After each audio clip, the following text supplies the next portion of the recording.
Hey everyone, it's Tom Crowds with the Rockstar Minute, and this population story in Canada just won't go away. A few months ago, we were reporting about how the population explosion is happening here in Canada, and it's just a straight up volcano at this point. Check out this Financial Post article that came out a few days ago. The title is "Immigration Could Help Canada Top US in Economic Growth This Year," which is kind of interesting, but the bigger point is inside the article. There's this paragraph that explains how the US had a 30-year low. I guess some of their politics, I'm not going to get into it, about what's in the US, has reduced our immigration to 595,000 people last year. And Canada had a net population increase from immigration of 437,000 people.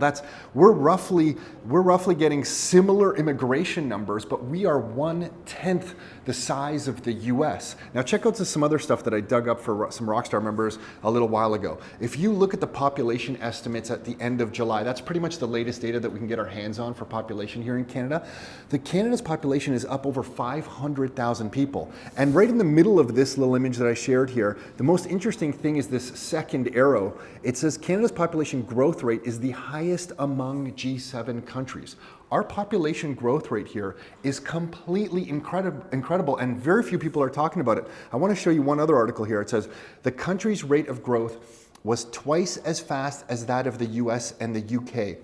Statistics Canada said. And two last things. Here is a chart showing the population growth rate here in Canada. And you can see it's right about that 1.4 level. Now, that's kind of interesting, and you can see that it's spiked up. But the most interesting thing to us as real estate investors is context. So when we share this and share it against all the other stats from around the world, look at what we see. Look at this last one. And I don't have the source for this chart anymore. I can't remember where I found it. If anyone can track it down for me, please send it in. I want it.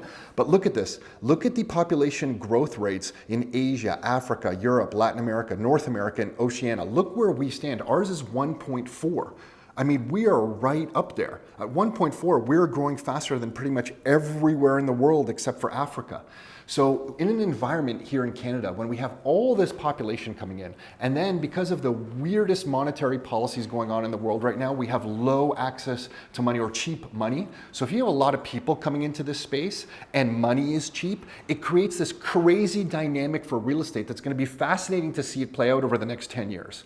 So this is the kind of stuff we're always looking at as investors. Hopefully you find this stuff interesting. I think it's completely underreported here in Canada, and the Liberal government has said that they're going to keep these immigration levels at this rate. They actually increased it year over year. I think it was like 310,000 was the target in 2018. They changed it to 330 or 350. Might have that backwards. It might have been, I think it was 330,000 in 2018, and the target for 2019 was 350. We'll see where that comes in, because in 2018, the target was 330,000 immigrants, but we actually brought in 425 some odd immigrants, whatever the report there says.